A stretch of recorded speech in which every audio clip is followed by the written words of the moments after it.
اللهم صل على محمد وعلى آل محمد كما صليت على إبراهيم وعلى آل إبراهيم إنك حميد مجيد. نحمده ونصلي على رسوله الكريم. أما بعد، عن جابر بن عبد الله رضي الله تعالى عنه قال: نهى رسول الله صلى الله عليه وسلم عن بيع فضل الماء أو قال النبي صلى الله عليه وسلم. صدق رسول النبي الكريم. அருமைக்குரிய சகோதரர்களே, பெரியவர்களே, இன்று நாம் பார்க்க இருக்கக்கூடிய பாடம் தண்ணீரை விற்பது,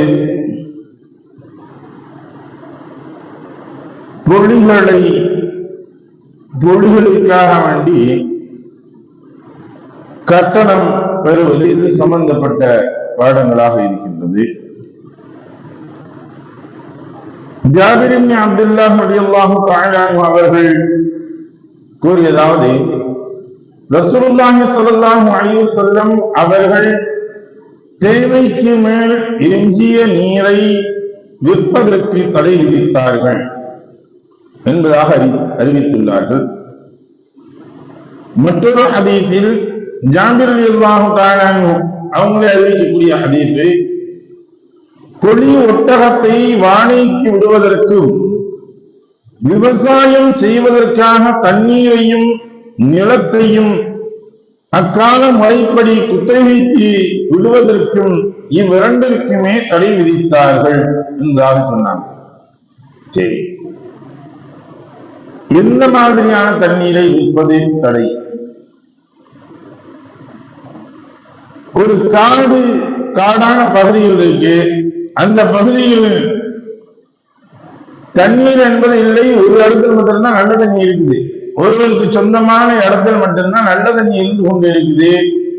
இந்த தண்ணீரை கொண்டுதான் கால்நடைகள் பருக வேண்டும், மனிதர்கள் குடிக்க வேண்டும், எல்லோருக்கும் அந்த ஒரு தண்ணியை தான் கிடைக்கக்கூடியதாக இருக்குது. இப்ப இதை பார்க்கிறாரு, பார்த்த உடனே இது நல்ல ஒரு பிசினஸ் ஆக இருக்குது அப்படின்னு நினைச்சு அவர் செய்ய ஆரம்பிச்சாருன்னா அது கூடாது, தவறு. தண்ணீர் என்பது ஒரு இறைவனுடைய அற்கொடைகளில் ஒன்று. அப்ப அதை என்ன செய்யணும்? நம்ம தனக்கு தேவையான தண்ணீரை பயன்படுத்திக்கணும். தனக்கு தேவையான தண்ணீரை பயன்படுத்திட்டு எஞ்சிய தண்ணீர்களை இவர்கள் விற்கக்கூடாது, இலவசமாக கொடுக்கணும்.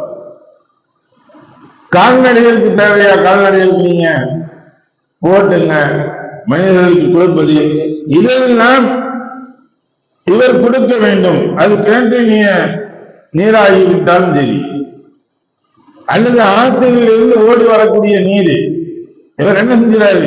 இங்க ஒரு தரையை போட்டு இவர் அணையை போட்டு தடுப்பணையை போட்டு தடுத்து நிறுத்திக்கிறாரு.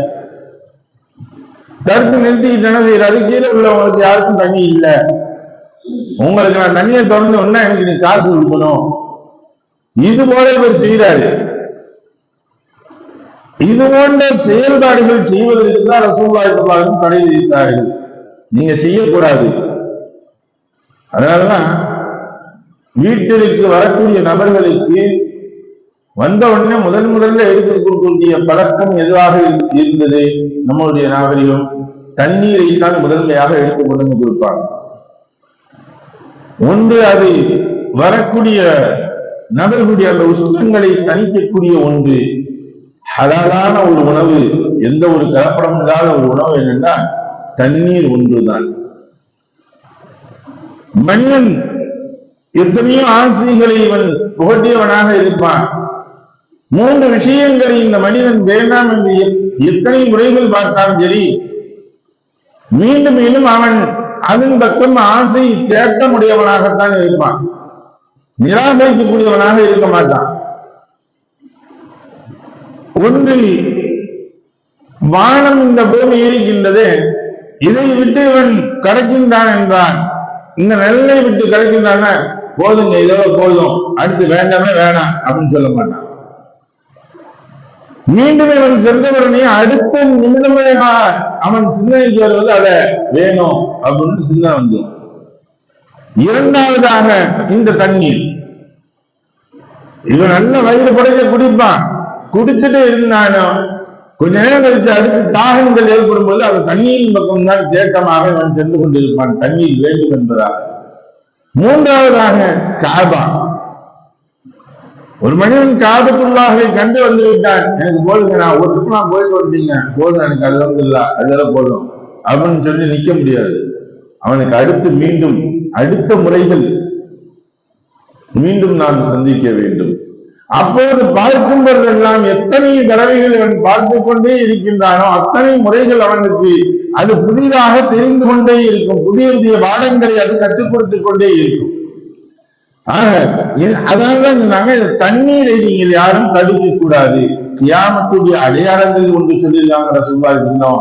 நாளை மனிதர்களுக்கு பெரும் பிரச்சனையாக ஒரு உலக போராக மாறக்கூடிய தண்ணீராக இருக்கும். தண்ணீரை கொண்டுதான் அந்த உலக போர்கள் ஆரம்பமாகும் செய்யப்படும் என்பதாக. அதனாலதான் அந்த தண்ணீரை நீங்க தடுக்க கூடாது. ஏன் அந்த பொற்பொண்டுகள் இருக்கக்கூடிய இடங்களாக இருக்குது, தண்ணீருடைய பாய்ச்சல்கள் இருக்கும்போது பொற்பொண்டுகள் இருக்கும்.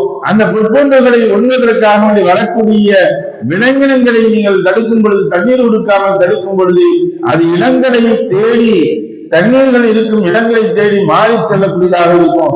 அது உண்மைகளுக்கும் தடை செய்யக்கூடியது, எல்லா விஷயங்களுக்கும் நீங்கள் தடை செய்யக்கூடியதாக இருக்கும். இதான் நீங்க தண்ணீரை நீங்க தடுக்கக்கூடாது. அதே சமயத்துல ஒரு மனிதன் என்ன செய்யறான், சுத்திகரிக்கப்பட்டு அதுல இருக்கக்கூடிய எல்லா சத்தையும் உறிஞ்சிட்டு பாட்டில் அடைச்சி வைக்கிறான். இந்த தண்ணி விற்கலாமா கூடாதா அப்படின்னா இதுல கொஞ்சம் கருத்து வேறுபாடுகள் இருக்கு. என்ன அப்படின்னா, இது இவர்கள் தங்களுடைய வேலைப்பாடுகளை செய்கின்றார்கள், இதற்காக வேண்டி சுத்திகரிப்பதற்காக வேண்டி இவர்கள் செலவழிக்கக்கூடியதன் காரணத்தினால இதை பாட்டில் அடைக்கப்பட்டு கொடுப்பதனால இது கொடுக்கலாம் என்று சில அறிஞர்கள் சொல்கின்றார்கள். இதே வேறு சிலர்கள் சொல்கின்றார்கள் எதுவாக இருந்தாலும் அதுவும் தண்ணீர் தான் கூடாது என்பதாக சொல்கின்றார்கள். இரண்டாவதாக பொருளுக்காக வேண்டி போடக்கூடியது, அது கிடைக்காக நம்ம இங்க இருக்கக்கூடிய தமிழ்கள் சொன்னா கரையில போடுறது அப்படின்னு சொல்லுவாங்க. இந்த கரையில போடுறதுக்காக வேண்டி ஆடு மாடு அதெல்லாம் கடையில போடுறதுக்காக என்ன செய்வாங்கன்னா, இன்னைக்கு பல இடங்களை பார்த்தோம்னா இதுக்காக வேண்டி ஒரு பிசினஸாக செஞ்சுட்டு இருப்பாங்க. என் நாய்க்கு முதல்ல கடையில போடுறதுக்காக வேண்டி அது பிசினஸாக பண்ணேன். அப்ப இந்த நீர் வேலையும் இதுக்கும் நீங்கள் காசு வாங்குவது, அதை வியாபாரமாக செய்வது என்பது தடை செய்திருக்கின்றார்கள். தடை என்றால் ஹராம் தான். அப்ப இதெல்லாம் அதனுடைய உணர்வுகளை உணர்ச்சிகளை வெளியேற்றக்கூடிய ஒன்று. இந்த உணர்ச்சிகளை வெளியேற்றுவதற்காக வேண்டி இது ஒரு பிசினஸாக காலம் மாடு வச்சிருக்கான் அல்லது கடாவை வச்சிருக்கான், இது கடைசி போடுறதுக்காக வேண்டி கொண்டு சேர்க்கக்கூடியது. என்ற ஒரு முறை கொண்ட இவ்வளவு ரூபா அப்படின்னு கேட்கிறாருன்னா இது ஹராமான ஒன்று, இப்படி செய்யக்கூடாது, இந்த தொழில்கள் செய்யக்கூடாது என்பதைத்தான் நமக்கு தடை செய்கின்றார்கள். அது அதனுடைய உணர்ச்சிகளை வெளியேற்றக்கூடியது, அதற்காக வேண்டி அது சுதந்திரமாக நாம் விட்டுவிட வேண்டும் என்பதைத்தான் இந்த ஹதீஸின் வாயிலாக நமக்கு உணர்த்தி காட்டக்கூடியதாக இருக்கின்றது. எதை படித்தோமோ எதை கேட்டோமோ அதை விளைந்து நடக்கக்கூடிய நன்மக்களாக உள்ளவங்களாக ஆக்கி அருள்வானாக. வாஹித் தாவூத் அல்ஹம்துலில்லாஹி ரப்பில் ஆலமீன். சுப்ஹானல்லாஹி வபிஹம்திஹி சுப்ஹானல்லாஹும்ம வபிஹம்திக வ நஷ்ஹது அன் லா இலாஹ இல்லா அன்த வ நஸ்தக்ஃபிருக வ நதுபு இலைக். ஆமீன். சுப்ஹான ரப்பிக ரப்பில் இஸ்ஸத்தி அம்மா யசிஃபூன் வ ஸலாமுன் அலல் முர்ஸலீன் வல்ஹம்துலில்லாஹி ரப்பில் ஆலமீன்.